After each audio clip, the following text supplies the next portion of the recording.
हाँ, गर्लफ्रेंड वाला दिक्कत तो रहती है, पीयर प्रेशर। गर्लफ्रेंड मेरी तो नहीं रही। नहीं रही। हाँ, पिताजी बहुत सख्त थे। एक लड़की से शादी करना चाहता था पर हिम्मत ही नहीं हुई पिताजी बोले।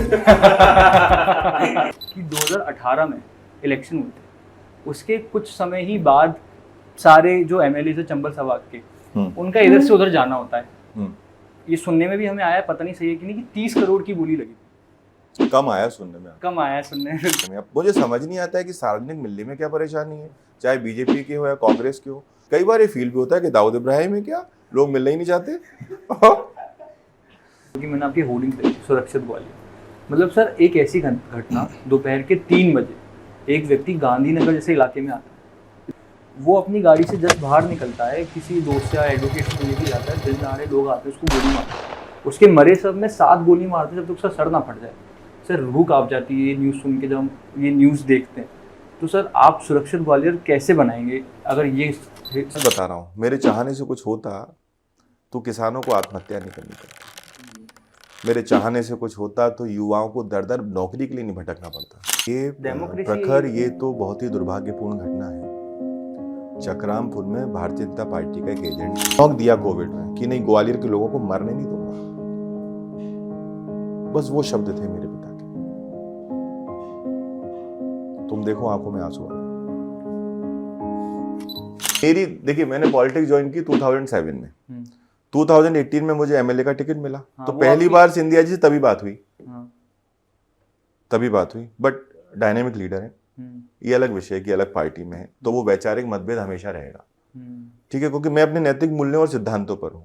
उन्होंने क्यों बदला, क्या बदला, इसमें नहीं जाना चाहता। वो जाने, बीजेपी जाने, बीजेपी के बदली। तो आज हमारे साथ हैं एक ऐसे नेता, अगर मैं नेता बोलूँगा तो गलत शब्द होगा, सही शब्द होगा लीडर, जो ग्वालियर में मेहनत करने के लिए बिल्कुल तैयार है। और यहाँ तक कि वो MBA ग्रेजुएट हैं, जो कि इस डोमेन में पॉलिटिक्स में काफ़ी रेयर होता है। और साथ ही साथ वो बहुत अच्छे कवि हैं, और उन्होंने रिसेंट इंटरव्यू में बताया कि उनकी खुद की किताब भी लिखने वाली है, जिसको पढ़ने के लिए मैं तो बहुत ज़्यादा तैयार हूँ। तो आइए अपने फोटो को शुरू करते हैं। फिर प्रवीण पाठक जी।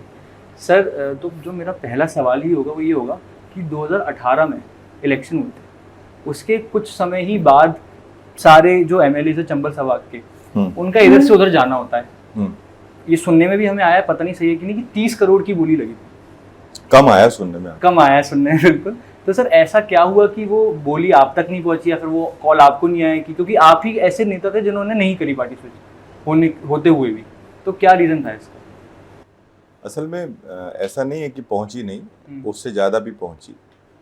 पर देखिए, हम लोग राजनीति में पैसा कमाने के लिए नहीं है, बिकने के लिए नहीं है, अपनी बोलियां लगवाएं इसलिए नहीं है।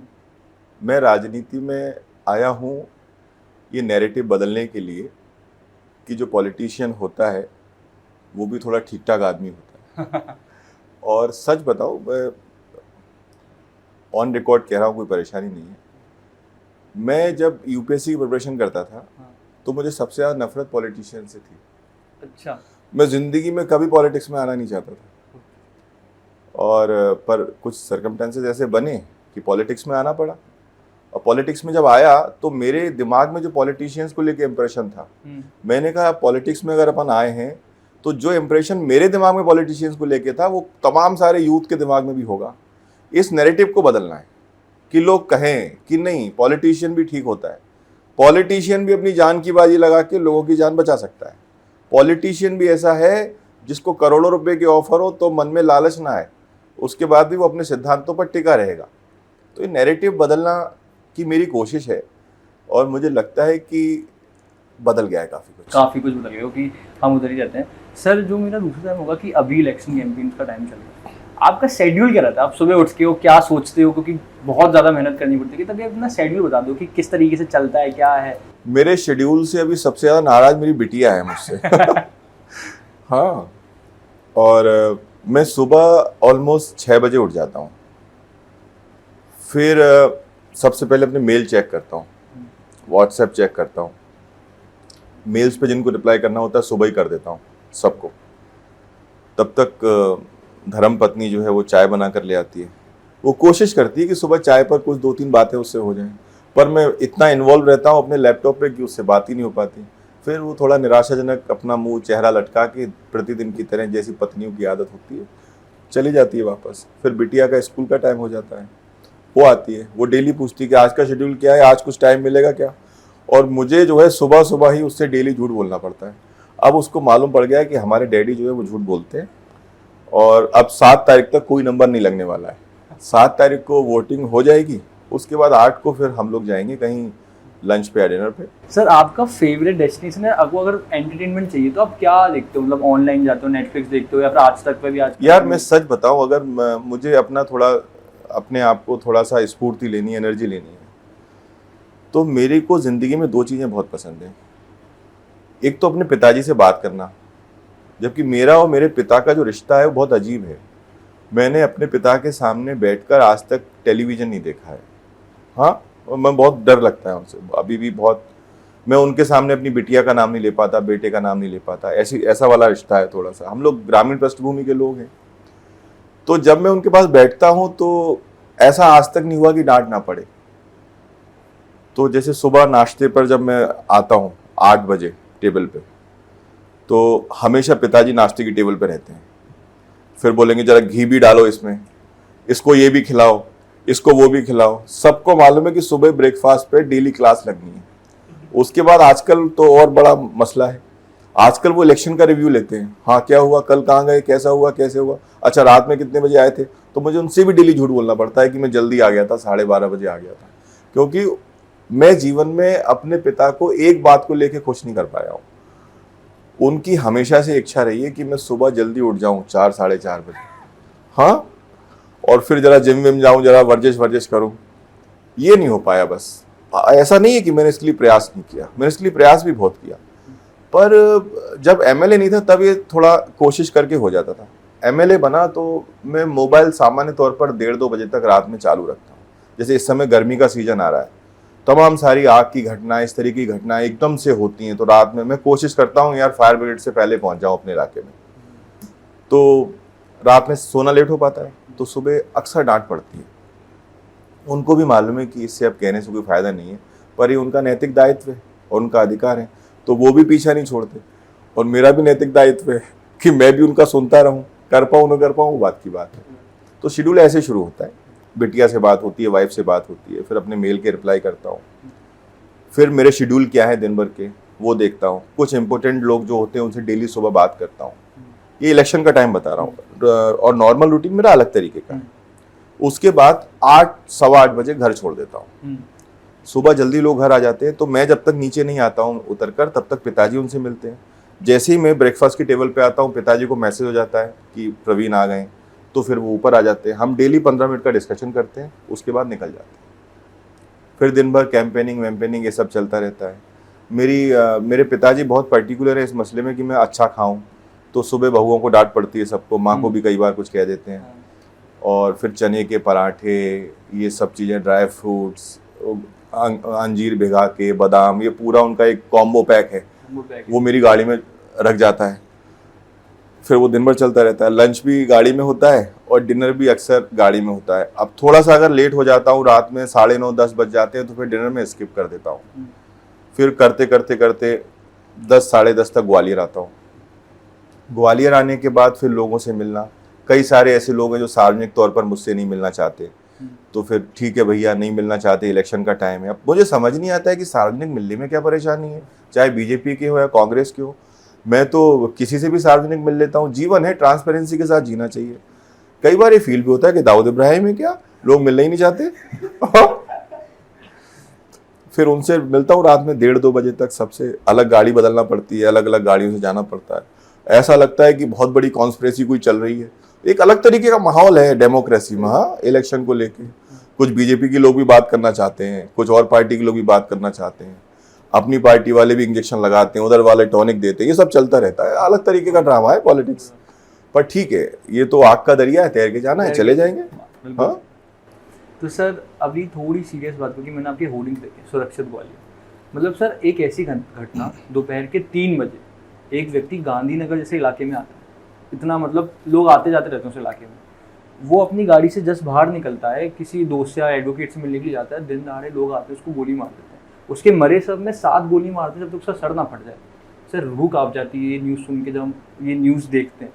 तो सर आप सुरक्षित ग्वालियर कैसे बनाएंगे अगर ये स्थिति? यार ये तुमने बड़ा अच्छा प्रश्न पूछा। मैं जब यूपीएससी की तैयारी करता था, दिल्ली में रहता था, 2000 के लगभग की बात होगी, तो वहाँ देश भर से लोग आते थे तैयारी करने के लिए।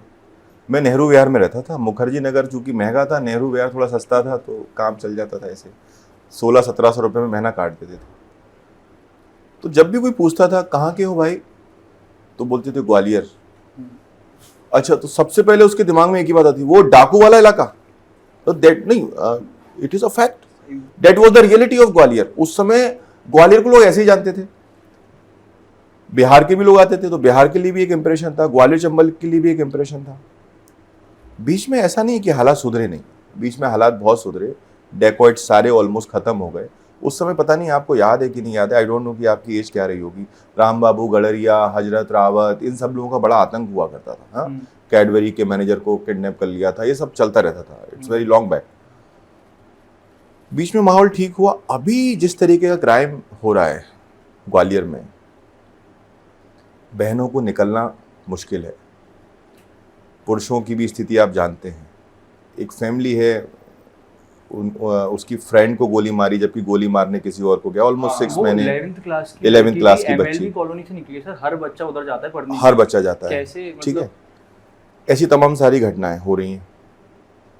प्रॉब्लम ये है कि ये जो क्रिमिनल्स हैं ना, इनको पॉलिटिकल संरक्षण है बॉस। भाई जैसे जिस व्यक्ति की आप घटना की बात बता रहे हैं, वो शायद किसी मिस्टर रावत की है, तो उसमें कई सारे बड़े बड़े लोगों के नाम आए, पॉलिटिशियंस के नाम आए। तो जब जब पॉलिटिशियंस ऐसे बाहुबलियों को संरक्षण देते रहेंगे, तब तक ये सब होता रहेगा।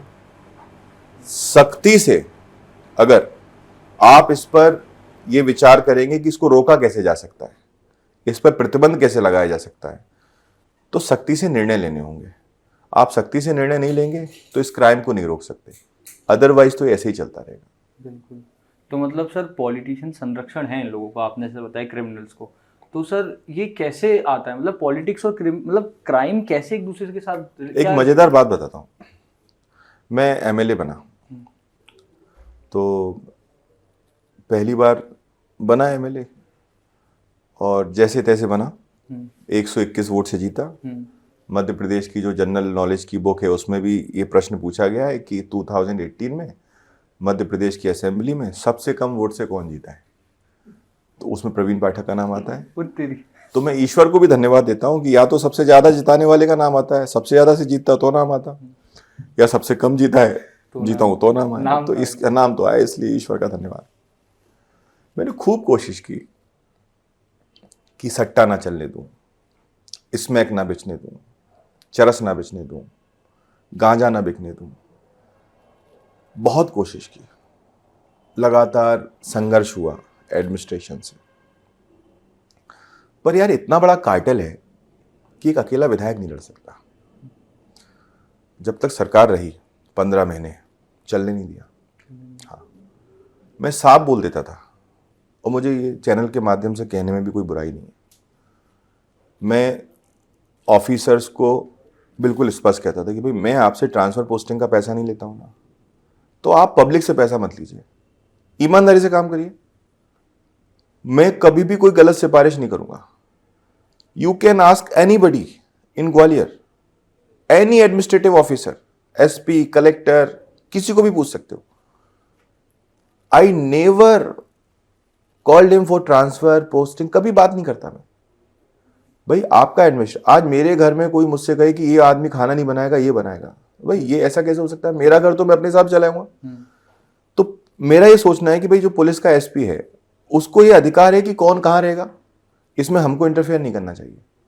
कलेक्टर है, ये उसकी एडमिनिस्ट्रेटिव पावर है कि कौन एसडीएम रहेगा, कौन आरआई रहेगा, कौन पटवारी रहेगा, कौन तहसीलदार कहाँ रहेगा। हम पॉलिटिकल इंटरफेरेंस क्यों करें? जब आप पॉलिटिकल इंटरफेरेंस नहीं करते तो फिर आप उनको क्वेश्चन कर सकते हो। भाई अगर उन्होंने अपने मर्जी से थाने में टीआई पोस्ट किया है और टीआई गलत कर रहा है तो I can question him, but अगर मैंने किसी रिकमेंडेड आदमी को वहां बना दिया टीआई तो आई कांट। तो 15 महीने मैंने किसी को रिकमेंड नहीं किया, जिसको जहां बनना था बनाओ। मेरी एक ही शर्त थी कि मुझे मेरे इलाके में क्राइम नहीं चाहिए, मुझे मेरे इलाके में यूथ जो है ये गलत डायरेक्शन में जा रहा है तमाम सारा, स्मैक में जा रहा है, स्कूलों में स्मैक बिक रही है, चरस बिच रही है, सबसे बड़ा प्रॉब्लम है ये आने वाले समय का देश का। तो 15 महीने बिल्कुल रोक दिया, उसके बाद सरकार बदल गई तो लोगों के भाव भी बदल गए। भाई अब फिर डर खत्म हो गया, सरकार जब होती है तो क्वेश्चनिंग होती है। तो फिर मैंने ट्रैक बदला, मैंने कहा लेट हिम डू, जो कर रहे हैं इनको करने दो, डेली माथा पच्ची करने से कोई फायदा नहीं है, let do some constructive work. तो फिर जो हमने स्कूल्स में ये सब में बहुत मेहनत की है यार ग्वालियर दक्षिण में। स्कूल का मैंने देखा स्कूल्स तो मतलब ईश्वर की कृपा है कि शायद मध्य प्रदेश में उससे बेहतर सरकारी स्कूल बन ही नहीं सकते।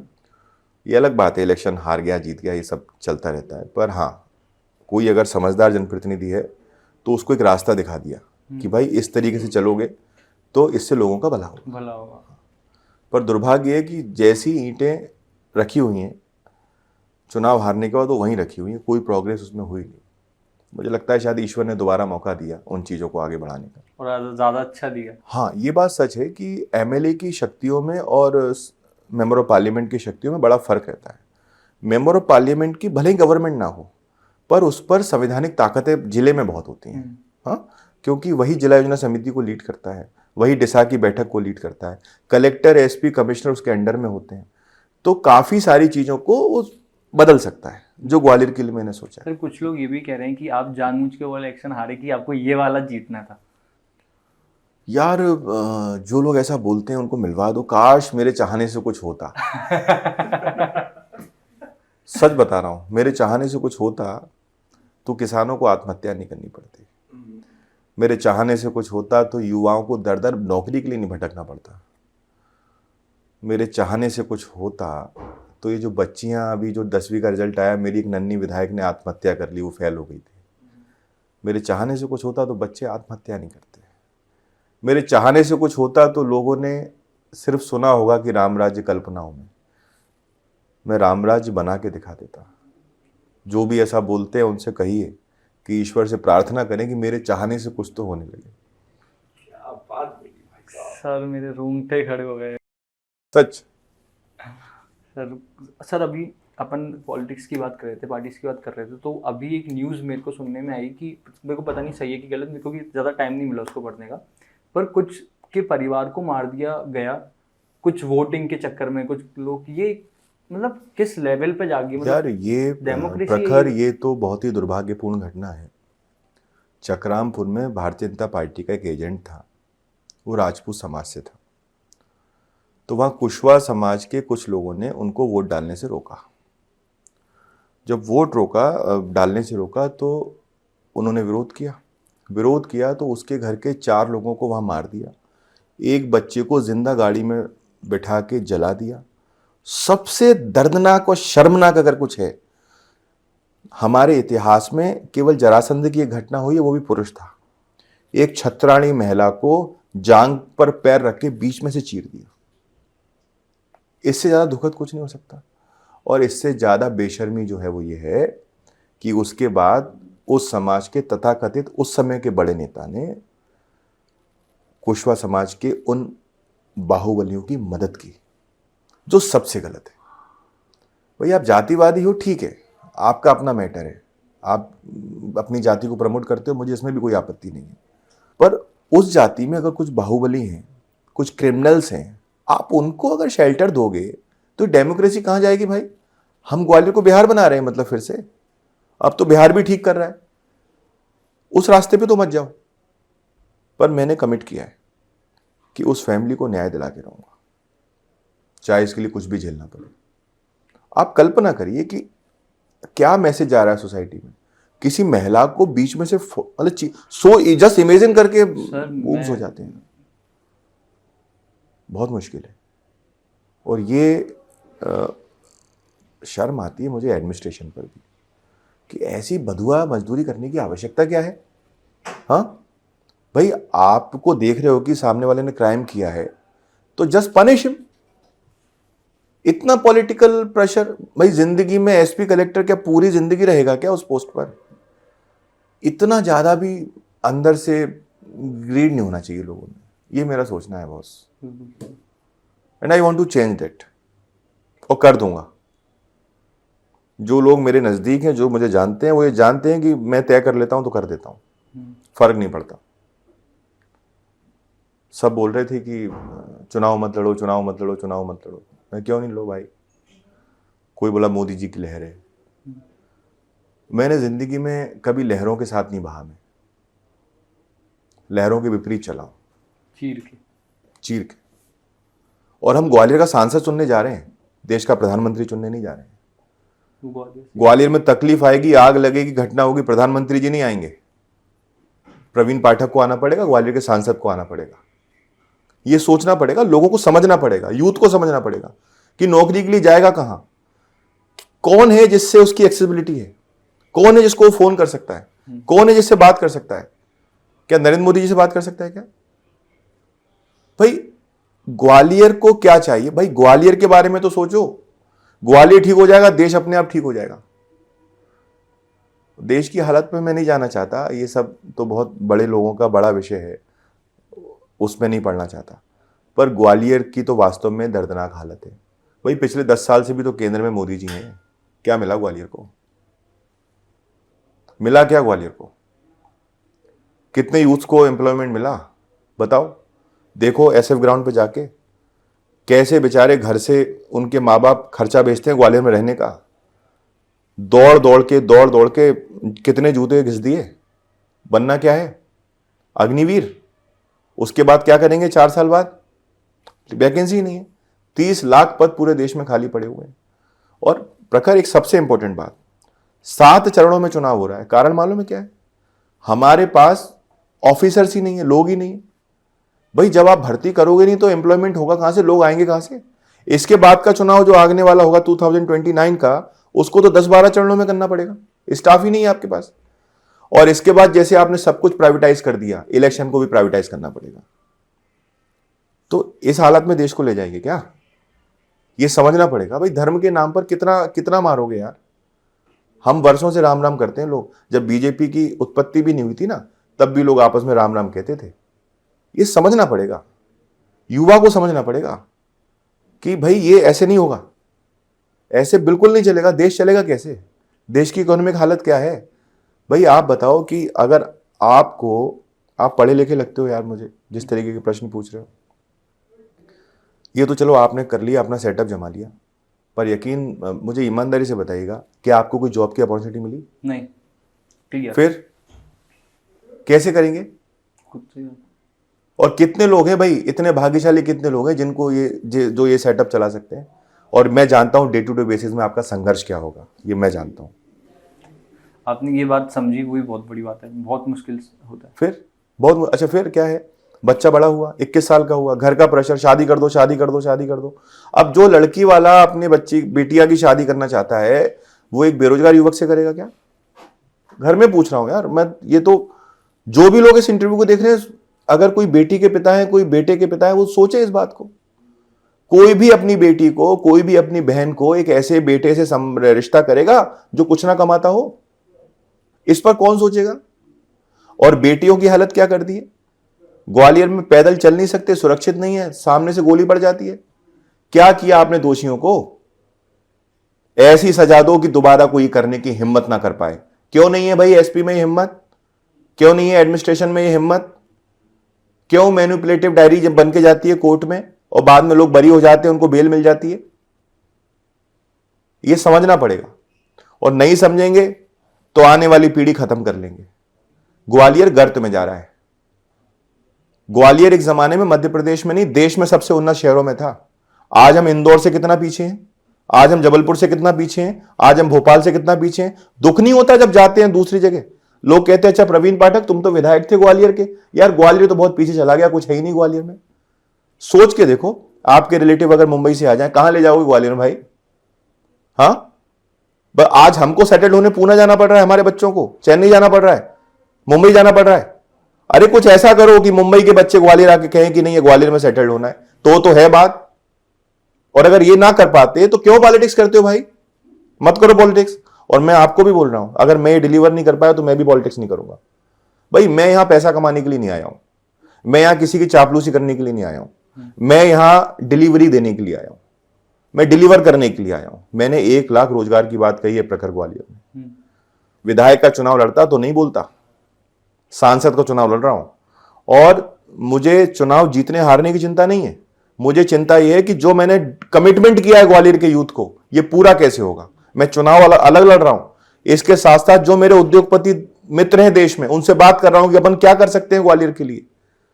आपको याद होगा कोरोना काल में जब ऑक्सीजन टैंकर नहीं आ रहे थे, इस प्रवीण पाठक ने 500 टन की व्यवस्था ग्वालियर के लिए की थी, अंगुल प्लांट से, नवीन जिंदल जी के यहां से। बिल्कुल। तो बात यह है कि भाई आपको अपने आप को झोंकना पड़ेगा, नहीं झोंकोगे तो बर्बाद हो जाओगे, देश बर्बाद हो जाएगा, शहर बर्बाद हो जाएगा। और एक बात जरूर बोलूंगा प्रखर, तुम्हारे चैनल पे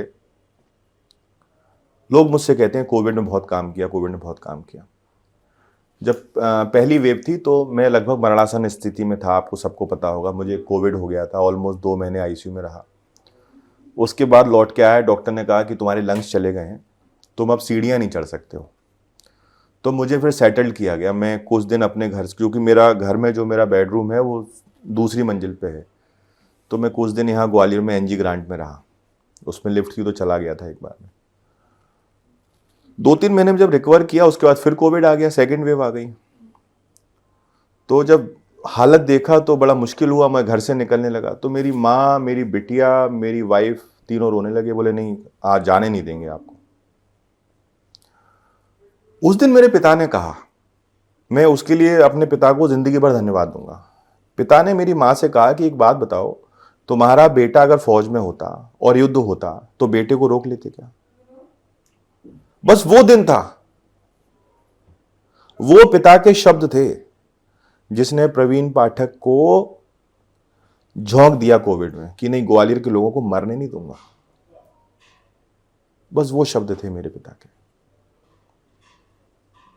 तुम देखो आंखों में आंसू आ गए। सर जैसे कि आपने बताया कि आप रोजगार देंगे, पहली बात तो मेरे बहुत ज़्यादा वो हो गया है बोलना, पर मैं बताता हूँ सर, आप मतलब आप रोजगार देंगे, 1 लाख रोजगार देंगे, पर सर अभी भी रेट निकलती हैं कि ये नौकरी चाहिए इतनी रेट है, ये नौकरी चाहिए इतनी रेट है, सरकारी जॉब्स की मैं आपको बात बता रहा हूँ। तो आप 1 लाख देंगे भी, पर ज़रूरत लोगों तक वो पहुँच पाएगी? बिल्कुल पहुंचेगी। कारण बताता हूं।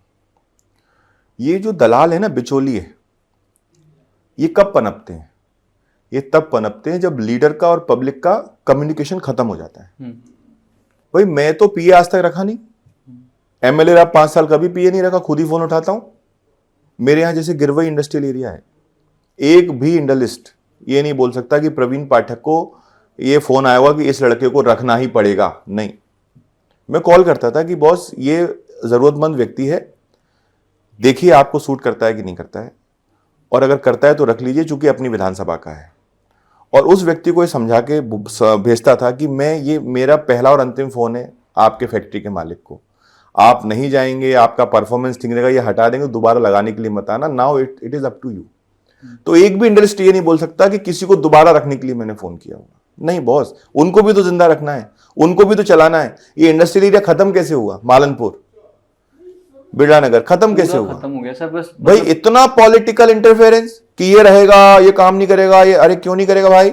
मेरी फैक्ट्री है, तुम किसी को रिकमेंड कर रहे हो, मैं रख सकता हूं, पर काम तो फैक्ट्री के कैंपस में अंदर आने के बाद उसको मेरी मर्जी से करना पड़ेगा। तो ये फ्रीडम देनी पड़ेगी। भाई एम्प्लॉयमेंट आप कब दे पाओगे? जब आप बड़े बड़े इंडस्ट्रिस्ट को लेके आओगे। अब इंडस्ट्रिस्ट को लाके फंसा के मारना थोड़ी है भाई, उनको भी देना है। अभी जैसे मेरी एक दहेज में इंडस्ट्री थी 4-5 साल पे, अब विधायक बनने के बाद तो सारी इंडस्ट्री खत्म हो गई, और बीजेपी में मैंने ज्वाइन नहीं किया, तो उसके बाद जो भी बचा कुचा था इन्हें वो भी छीन लिया, सब कर दिया सत्यानाश कबाड़ा। मतलब। हाँ ठीक है। अब विषय ये है सबसे महत्वपूर्ण कि जो इंडस्ट्री को हम लेके आएंगे ग्वालियर में, अलग अलग सेक्टर हमने प्लान किया है कि किस सेक्टर में किस तरीके से जॉब दे सकते हैं। आईटी में किसको लेके आ सकते हैं, हॉस्पिटलिटी में किसको लेके जा सकते हैं, सर्विस इंडस्ट्री में किसको लेके जा सकता है, इंडस्ट्रीज कौन कौन सी आ सकती हैं, कहाँ कहाँ का कौन कौन सी चीज़ों का है पोटेंशियल है, ये सारी मैपिंग की है। ऑलरेडी हमने 2 कंसल्टेंट कंपनी इसके लिए हायर कर ली है आज से, और ये मेरा काम करने का तरीका है बॉस। ये 1000 बिस्तर का अस्पताल लेके आया, ये मेरी सोच का नतीजा था। ग्वालियर में थीम रोड जो बनी है, बाद में भ्रष्टाचार की भेंट चढ़ गई, पर कभी जिला योजना समिति के डॉकेट्स निकाल के देखना कि उसके लिए प्लानिंग क्या की थी हम लोगों ने। ये मैंने कहा था कि 2 लंग्स एरिया हम लोग ग्वालियर में बनाएंगे, ठीक है, ऑलमोस्ट 2 लाख पेड़ लगाने का उस पर कमिटमेंट था, पर हो गया, चल रहा है, धीरे धीरे सब हो रहा है। तो ऐसे करके पूरी ये बात हवा में नहीं है कि 1 लाख रोजगार देंगे। और मैं 1 लाख रोजगार देने के पीछे 2 कारण और हैं। ग्वालियर तो ठीक है, ग्वालियर के यूथ का होगा, देश को एक संदेश देना चाहता हूं कि अगर कोई लीडर ठान ले तो एक करके दे सकता है ये। सर तो मेरा एक जो सवाल था वो आपसे ये है कि आप एक MBA ग्रेजुएट हो, मतलब बहुत, और UPSC की तैयारी करी है आपने, मतलब आपको टॉप नॉच जो मतलब नॉलेज होती है जो बहुत ज़रूरी होती है उसमें रखा जा सकता है, तो उस हिसाब से एक पॉलिटिशियन का दृष्टिकोण चेंज होता है चीज़ों को देखने का। प्रखर एक मजेदार बात बताऊं, हम लोग 23 फ्रेंड्स थे जो प्रिपरेशन करते थे UPSC की। कुछ बड़े भाई थे, कुछ छोटे भाई थे। केवल 2 लोगों का सिलेक्शन नहीं हुआ, एक मेरा और एक आप ही के फील्ड के आदमी है, विकास भदौरिया जी, जो पहले ABP न्यूज में थे, आजकल NDTV में आते हैं। ये जो मनोज शर्मा जी हैं जिन पे 12th फेल मूवी बनी है, ये भी दादा थे, हमारे बगल वाले रूम में ही रहते थे। तो ये सारा एक पूरा ग्रुप है। सबसे मजेदार बात पता है क्या है? जितने भी लोग हैं ये सब निहायती ईमानदार हैं। हमारा जो पूरा ग्रुप है ना, निहायती ईमानदार ग्रुप है। मतलब जिससे भी उनके स्टेट में जाके बात कर लोगे कि भाई ये कैसा व्यक्ति है, तो लोग कहेंगे यार ये तो बहुत ही ईमानदार है, इससे जरा दूर रहो, काम पे ध्यान देता है बस। पूरा का पूरा ग्रुप वैसा है। उससे फर्क पड़ा। मेरा जब सिलेक्शन नहीं हुआ तो हमारे जितने ब्यूरोक्रेट दोस्त थे उनको बड़ा चिंता रहती थी कि यार प्रवीण तो सबसे क्यूट आदमी था, इसका नहीं हो पाया सिलेक्शन। क्यूट तो आप। हाँ सब लोग चिंता करते थे।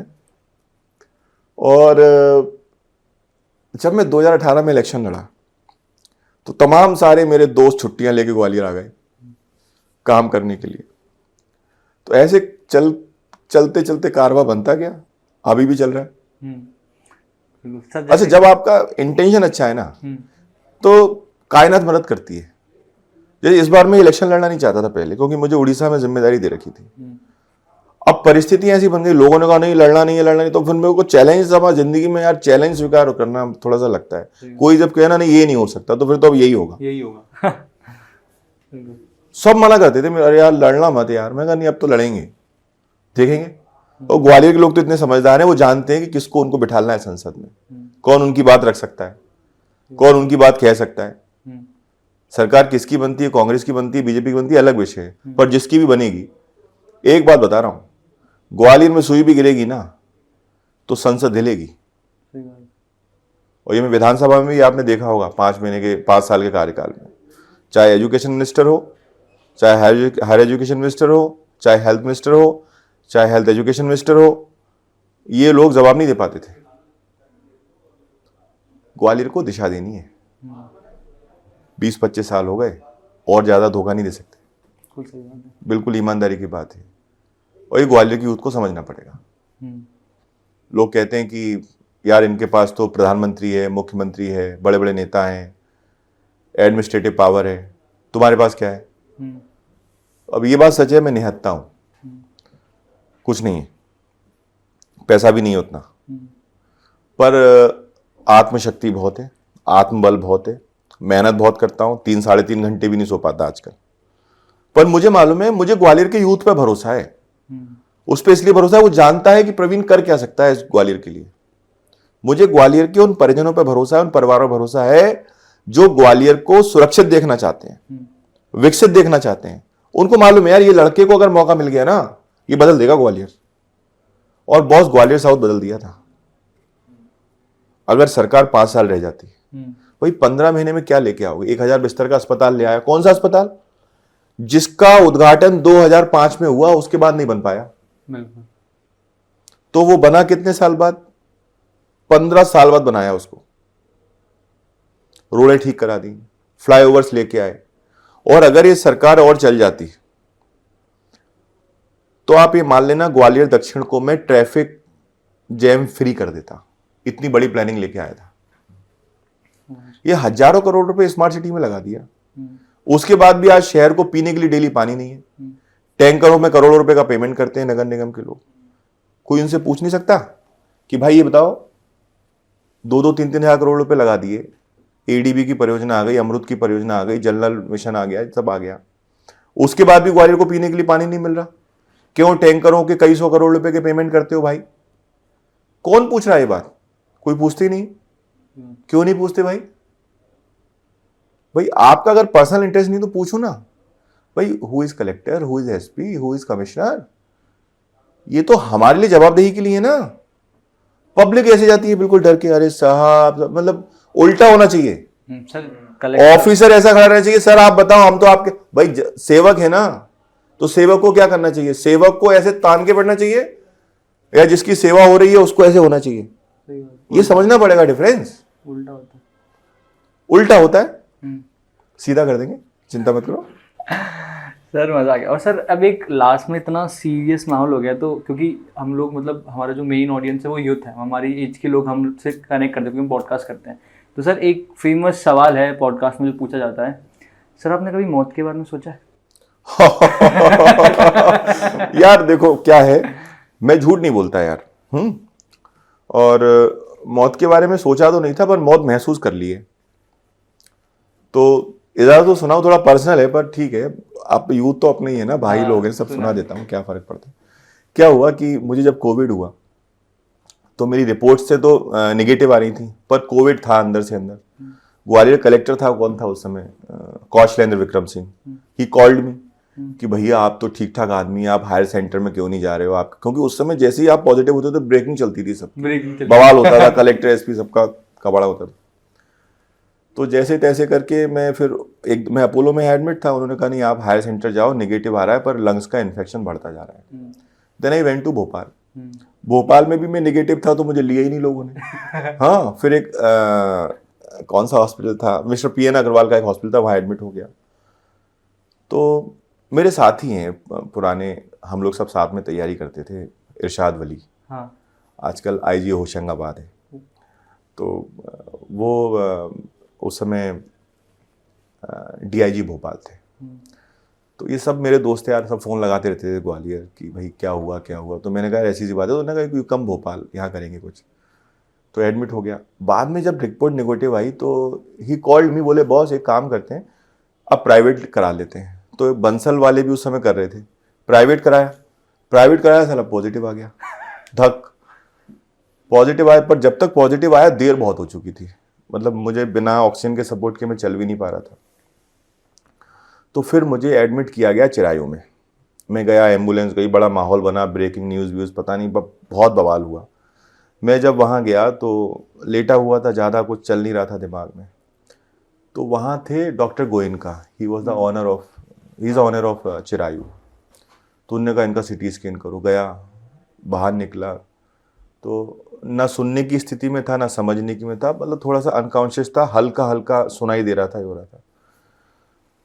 तो हुआ क्या कि उस समय है ना PP किट पहन के डॉक्टर रहते थे, तो मोबाइल पे जब बात करते तो लाउड स्पीकर से बात करते थे। तो मैं MLA था, तो पूरा एडमिनिस्ट्रेशन एक्टिव हो गया। तो जब CT होके बाहर निकला तो डॉक्टर बगल में ही था, उन्होंने कहा माय गॉड ये तो कोलैप्स कर जाएगा। सडनली हमारे जो एक्स CM है कमलनाथ जी, उनका फ़ोन आया उनके पास, डॉक्टर के पास, कि वो प्रवीण का क्या है रिपोर्ट। तो उन्होंने कहा sir he is very critical और वो 4-5 घंटे में कोलैप्स हो जाएगा। तो मैं यहाँ, मेरा एक भाई है, हो गया था, तो उसको मेरे सारे दोस्तों ने बोला कि ये तो गया। तो कमलनाथ जी ने पूछा कि क्या करें फिर, चार्टर से इसको मुंबई भेज दें? तो डॉक्टर ने बोला कि सर चार्टर से तब भेजेंगे जब यहाँ से एयरपोर्ट तक जा पाएगा, इसका तो वो भी कंडीशन नहीं लग रहा। तो मैं सुन रहा था ये सब, तो मैंने कहा, आंखें बंद थी, आंखें खोलने की हिम्मत नहीं थी, ताकत नहीं बचती है जब ऑक्सीजन नहीं होती है ना, ताकत खत्म हो जाती है शरीर में से, हाथ उठाने में भी खांसी आती है, स्थिति होती है, बहुत भुगता है उसको। तो खैर बहुत, जीवन में ईश्वर कभी किसी को ऐसा ना करे। तो जब मुझे स्ट्रेचर से ले जाया जा रहा था CCU में, तो मैं ये सोच रहा था कि प्रवीण पाठक तुमने जिंदगी में ऐसा क्या काम किया है कि जल्दी निपट ली। हाँ, याद आ रहा था दिमाग में, खूब ध्यान किया, नहीं आया समझ में।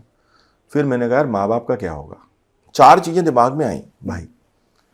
तो फिर लगा कि ठीक है, माँ बाप का क्या है, गांव में जमीन है तो साल का 4-5-7 लाख रुपए का हमारा फसल हो जाती है, और कुछ किराया आ जाता है तो माँ बाप का तो सब सेटल्ड है, पिताजी ईश्वरी कृपा से ठीक है। फिर मेरा छोटा भाई है प्रशांत, जिस पे भी केस लगा रखा है झूठा, मोबाइल लूटने का और ब्रेसलेट लूटने का, 5 महीने से फरार है। वो इलेक्शन में लगा दिया था बीजेपी की सरकार ने। चलो खैर, वो और उसकी वाइफ के लिए आया तो मुझे लगा कि प्रशांत भी MBA है, हमारी जो बहू है वो भी BTech है और MBA है, नौकरी करती है। तो मैंने कहा ये भी ठीक हो जाएगा, सेटल्ड हो जाएगा। फिर अपनी पत्नी के और बच्चों के लिए सोचा तो मैंने 3 महीने पहले ही ना अपना वो इंश्योरेंस कराया था यार, इसके पहले कभी कराया नहीं था। 3 महीने पहले 3 महीने पहले। तो मैंने इंश्योरेंस वाले को धन्यवाद दिया कि थैंक यू सो मच भाई, तुम ईश्वर बन के आए और तुमने इंश्योरेंस करा लिया। तो वो होगा करीब 3-4 करोड़ रुपए का। तो मेरे दिमाग में था कि 2 घर हैं तो एक, अब होता है ना यार हिंदू संस्कृति में क्या होता है कि जब पति नहीं रहता ना तो पत्नी की स्थिति परिवारों में बिगड़ जाती है। ये फैक्ट है, मतलब मुझे बोलना नहीं चाहिए कैमरे में, पर ये सबके साथ होता है, मेरा कोई स्पेशल केस नहीं है, सच्चाई है। तो मैं सोच रहा था कि मैं नहीं रहूंगा तो संध्या की स्थिति क्या रहेगी। तो फिर मुझे लगा कि चलो 2 घर हैं, एक घर इसको मिल जाएगा, एक छोटे भाई पे रहेगा, हो जाएगा। और ये जो इंश्योरेंस का पैसा मिलेगा इससे कुछ करकुरु लेंगे। इसके लास्ट में एक बात आई यार, मैं विधायक स्टेशनरी बैंक चलाता था, कई बच्चों की फीस भरता था, ये किसी को नहीं मालूम था। एक ग्वालियर में एक लड़का था, छोटा भाई जैसे ही, आयुष वैद, वो काफ़ी सोशली एक्टिव रहता है, आजकल तो इंदौर सेटल्ड हो गया है। तो मुझे ये लगा कि मेरे ना रहने के बाद ये स्टेशनरी बैंक कैसे चलेगी। तो फिर रात में 2-2:30 बजे मैंने आयुष वैद को मैसेज किया। मैंने कहा कि ये मेरे 5-7 दोस्त हैं, ये तुमको साल का कुछ पैसा दिया करेंगे, बच्चों की स्टेशनरी बंद नहीं होना चाहिए, पूछना, मेरे पास रिकॉर्ड में, ऑन रिकॉर्ड है, इफ कोई व्यक्ति उसको देखना चाहे देख सकता, ऑन रिकॉर्ड है। वो मैंने भेजा और उसके बाद फिर मैंने कहा अब ईश्वर की सब कृपा रहेगी, ठीक रहेगा, भगवान ने जितना समय दिया अच्छे से काटा, और मैं लेट गया। फिर 1-2 दिन कंडीशन क्रिटिकल रही, वेंटिलेटर पे चला गया, फिर वापस आ गया वेंटिलेटर से। 3-4 दिन बाद मैं कविता भी लिखता हूँ। हाँ पता है, मैं बोला कवि। तो दिमाग में आया यार ये धोखा हो गया अपने साथ। कैसे? कोविड का जो वायरस था वो था तो अंदर, और धोखा दे दिया उसने अपने को, रिपोर्ट में नहीं आ रहा था। तो मैंने कहा प्रवीण पाठक धोखे से तो नहीं मरेंगे अपन। वहां से खड़ा हुआ मैं, उसी दिन रात में उठा, वहीं बेड पे कविता लिखी, वहां से जिंदगी की जंग शुरू की। सर वो कविता अगर आप, मैं बताऊंगा, जरूर बताऊंगा, अभी तो याद नहीं है मुझे। हाँ। पर बहुत अच्छी, मतलब जिंदगी में सबसे अच्छी कविताओं में से एक है। सोचो ना सर, जब आप एक डेथ बेड पर हो, हाँ। जो कलम आपने अंदर से जो शब्द नहीं निकल रहे होंगे। और सुनो प्रखर, वो जो मेरा मित्र है ADP जो ग्वालियर में है, मैंने उसको रात में मैसेज किया, मैंने कहा देख मैं अभी 49 पे खड़ा हूँ, आज जा भी सकता हूँ और बच भी सकता हूँ, जिसको भी प्रार्थना कर सकता है कर ले। वो भी मैसेज ऑन रिकॉर्ड है। ऐसे संघर्ष शुरू किया, धीरे धीरे धीरे धीरे धीरे धीरे, फिर 1.5 महीने में अपने आप को खड़ा किया। और मेरे लिए जिंदगी की जो सबसे बड़ी बात है वो डॉक्टर गोयनका का एक शब्द है। जब मैं डिस्चार्ज हो रहा था तो उस समय डिस्चार्ज होती थी तो एक स्पीच होती थी सबकी, जिससे मोटिवेट हो ऑल लोग सारे। तो डॉक्टर गोयनका ने कहा कि प्रवीण भाई मेरा 30-35 साल की प्रैक्टिस है, मैंने आप जितना कॉन्फिडेंट पेशेंट नहीं देखा आज तक अपनी जिंदगी में, पहली बात। दूसरी बात जो उन्होंने बोली वो मेरे दिल को छू गई। उन्होंने कहा कि अगर मैं आपको पर्सनली नहीं जानता तो कोई भी व्यक्ति ये जज नहीं कर सकता कि आप पॉलिटिशियन हो, ब्यूरोक्रेट हो, एडवोकेट हो, या पत्रकार हो, या कांग्रेस में हो, या भाजपा में हो, या CPIM में हो, या बसपा में हो, या सपा में हो। मैंने कहा क्यों सर, क्या हुआ? बोले पूरे पेशेंट एक तरफ, आप एक तरफ, देश भर से जितने फोन आपके लिए आते थे उतने किसी के नहीं आए। बोले हर पार्टी का बड़ा नेता फोन करता था कि प्रवीण ठीक है कि नहीं, बच जाएगा कि नहीं बच जाएगा, क्या होगा क्या नहीं होगा। तो मुझे लगता है यार जिंदगी की वो पूंजी है बस। ये मैं आपको बताऊं, जब मैं विधायक रहा लोग कहते थे अपनी पट्टियां लगवा दो, ये करवा दो, मैंने एक भी उद्घाटन नहीं किया। मेरे उद्घाटन अन्य विधायक करते थे। भाई पट्टी पे नाम लिखवाना मेरे लिए इंपॉर्टेंट नहीं है, लोगों के दिल में नाम लिख जाए वो मेरे लिए इंपॉर्टेंट है, उस पर काम करता हूँ। पर सर किसी को आपके जैसे लीडर बनना हो या आपके जैसे पॉलिटिशियन बनना हो सपोज, तो अभी क्या कल्चर चल रहा है ना पॉलिटिक्स में, जो यंग लड़के होते हैं हमारी एज के, वो आगे पीछे दौड़ते नहीं। कि मतलब अरे साहब जी, चंपा। भैया जी, अरे साइड हो जाओ, ये करते हैं।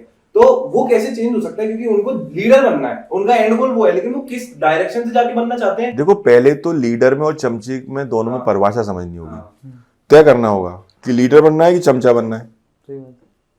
भाई चमचा बन, you are behaving like a chamcha and want to be a leader. तो if you want to be a leader, be a leader.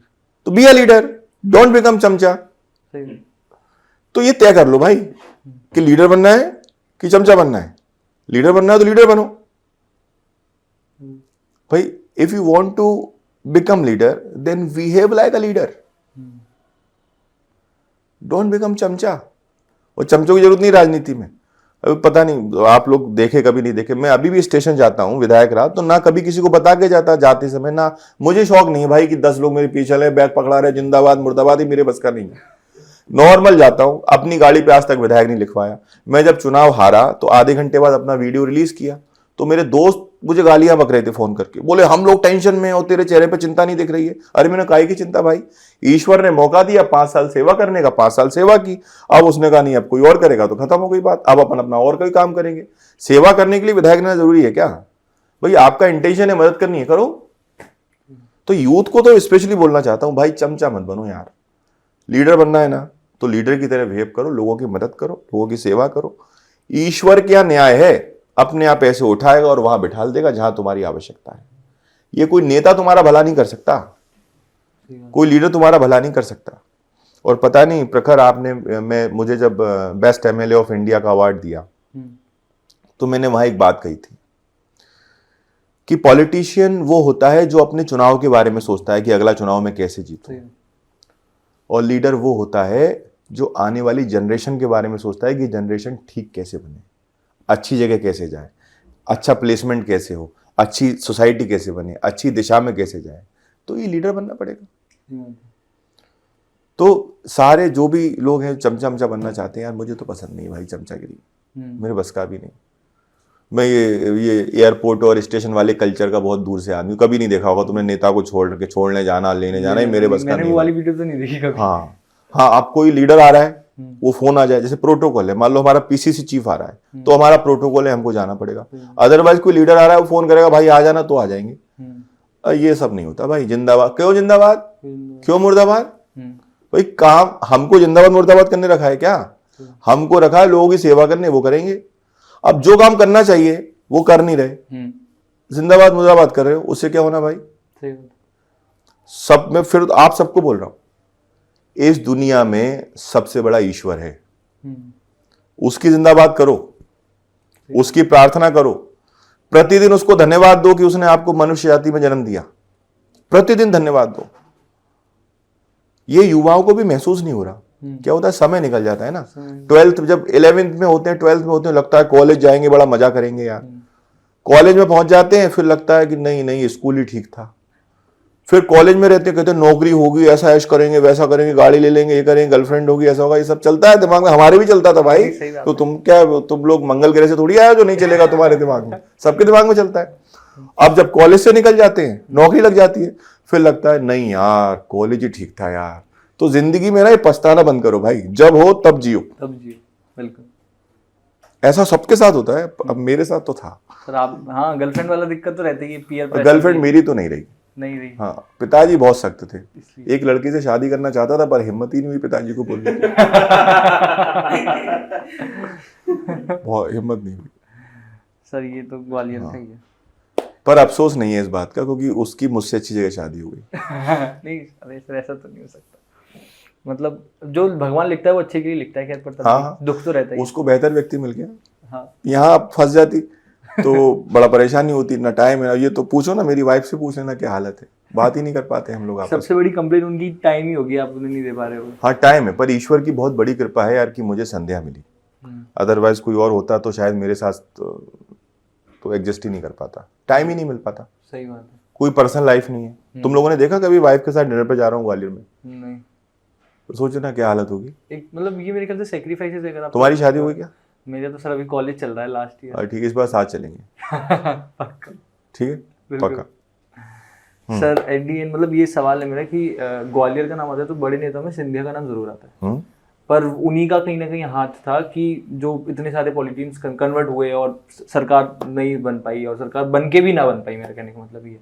तो आपका उस चीज़ पे क्या है कि मतलब कि क्यों? जब सिंधिया जी गए थे बीजेपी में तो मैंने एक पोस्ट की थी हम्म, कि हर किसी का राजनीति करने का अपना एक तरीका होता है, मजबूरियां भी होती हैं, बड़ा साम्राज्य है। और अभी जिस तरीके का माहौल है कि मुख्यमंत्री को अंदर डाल दिया, मंत्रियों को अंदर डाल रहे हैं, हाँ, पुराने नेताओं को नोटिस दे रहे हैं, हो सकता है उन पर भी दबाव हो। हम्म, कई लोग सह लेते हैं, कई लोग नहीं सह पाते। जैसे हमारे ऊपर रिकवरी निकाल रखी है, केस लगा रखे हैं, कभी भी कहीं से नोटिस आ जाता है। आजकल तो डाकी आता है और डर लगने लगता है कि क्या लेके आया। क्या लेके? पहले डाकी आता था, खुशी होती थी कि बुआ की चिट्ठी आ गई होगी, बाबा जी ने गांव से खत लिखा होगा। अब डाकी आता है तो लगता है अरे यार क्या नया कलेश आ गया होगा, समय बदल गया। तो उनकी अपनी जो भी मजबूरी तब भी रही। आपकी बात होती है कभी सिंधिया जी से? यार अभी तक तो नहीं हुई 3.5 साल से। अच्छा, लेकिन जब वो उल्टी सीधी कांग्रेस के हुआ है ने- कुछ ना कुछ जो भी हुआ है। थोड़ी बहुत, जब नहीं वो कांग्रेस के जब नेता थे, कांग्रेस, हाँ कांग्रेस में जब थे तब बात होती थी। तब बात होती मेरी देखिए, मैंने पॉलिटिक्स ज्वाइन की 2007 में। हम्म, 2018 में मुझे एमएलए का टिकट मिला। हाँ, तो वो पहली आपकी- बार सिंधिया जी से तभी बात हुई, हाँ, बट डायनेमिक लीडर है, ये अलग विषय है कि अलग पार्टी में है, तो वो वैचारिक मतभेद हमेशा रहेगा, ठीक है, क्योंकि मैं अपने नैतिक मूल्यों और सिद्धांतों पर हूँ। उन्होंने क्यों बदला, क्या बदला, इसमें नहीं जाना चाहता, वो जाने, बीजेपी जाने, बीजेपी के बड़े लीडर जाने। डायनेमिक लीडर है, कांग्रेस में रहते तो अच्छा रहता। कांग्रेस में बहुत स्कोप था उनके लिए,